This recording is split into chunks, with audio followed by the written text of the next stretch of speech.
السلام علیکم ورحمۃ اللہ وبرکاتہ۔ بندہ روح الامین حاضر خدمت ہے۔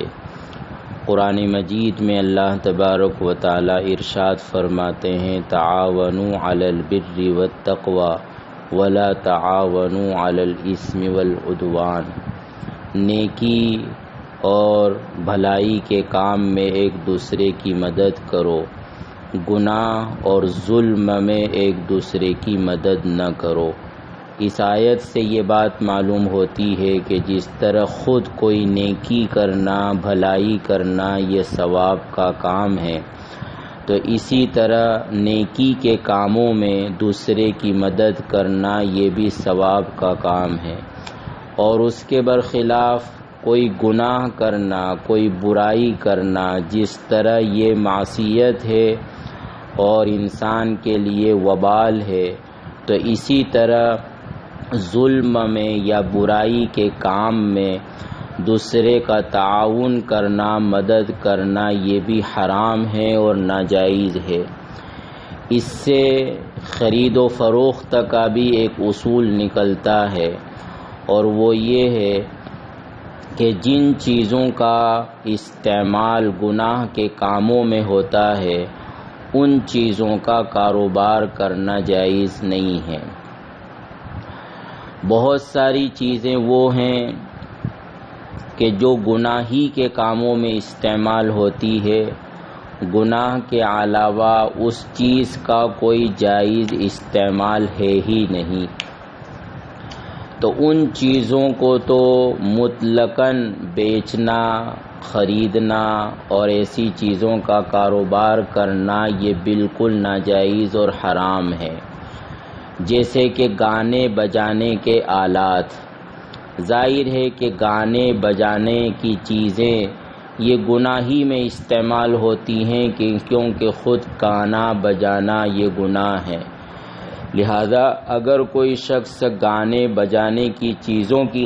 خرید و فروخت کرتا ہے تو یہ خرید و فروخت جائز نہیں ہے، اور اس کا کاروبار یہ حلال کاروبار نہیں ہوگا۔ کچھ چیزیں وہ ہیں کہ جو گناہ کے کاموں میں استعمال ہوتی ہیں، لیکن گناہ کے کام میں استعمال کرنے کے لیے مزید اس میں کسی کاریگری کی اور مزید اس میں کوئی کام کاج کرنے کی ضرورت پڑتی ہے۔ مثلا ایک شخص انگور بیچتا ہے، اور انگور کا کھانا فی نفسہ ہی جائز ہے، لیکن انگور کی شراب بھی بنائی جا سکتی ہے، لیکن انگور کی شراب بنانے کے لیے ظاہر ہے کہ کسی عمل کی ضرورت پڑے گی۔ تو ایسی چیزوں کے بیچنے کا حکم یہ ہے کہ اگر بیچنے والے کی نیت ہی یہی ہے کہ لوگ اس کو خریدیں اور گناہوں کے کاموں میں استعمال کریں، تو اس نیت کی وجہ سے اس کا کاروبار یہ حرام ہو جائے گا۔ لیکن اگر اس کی یہ نیت نہیں ہے بلکہ بس وہ اپنا کاروبار کر رہا ہے، خریدنے والے چاہے اس کو اچھے کاموں میں استعمال کریں اور چاہے برے کاموں میں استعمال کریں، تو اس صورت میں اگر کوئی کسٹمر اور گاہک اس کے متعلق بیچنے والے کو معلوم ہے یقینی طور پر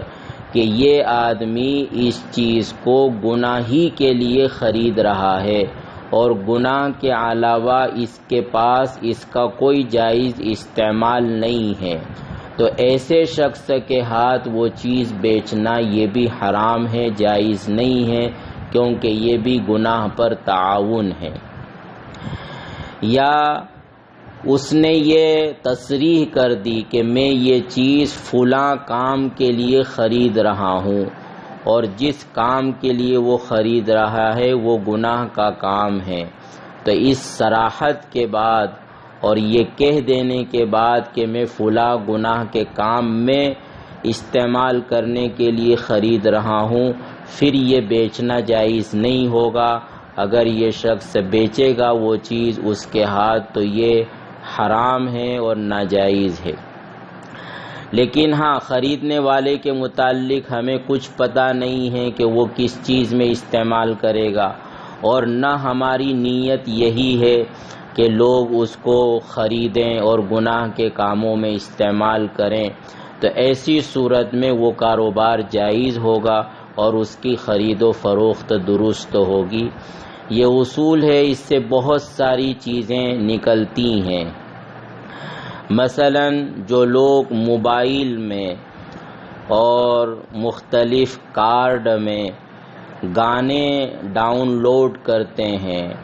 یا ایسی پکچر اور فلم ڈاؤن لوڈ کرتے ہیں کہ جو بالکل برہنہ تصویروں پر مشتمل ہوتی ہے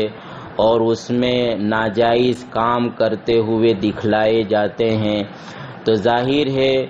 کہ یہ ڈاؤن لوڈ کرنے والا ایک گناہ کا کام کر رہا ہے، یہ گناہ ہے، اور اس پر وہ جو قیمت لے گا وہ پیسہ بھی اس کا حلال نہیں ہوگا، ناجائز ہوگا۔ اسی طرح مختلف چیزوں کی بنی ہوئی مورتیاں،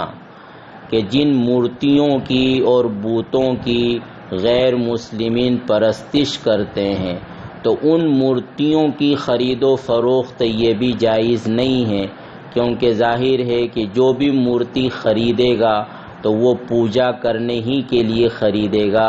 اور یہ غیر اللہ کی عبادت کرنا کفر ہے، شرک ہے، تو یہ ہماری طرف سے ان کے کفر میں، شرک میں ایک قسم کی مدد ہوگی، تو یہ کاروبار ہمارے لیے جائز نہیں ہے، بلکہ یہ حرام ہے اور اس کی آمدنی بھی حرام ہے۔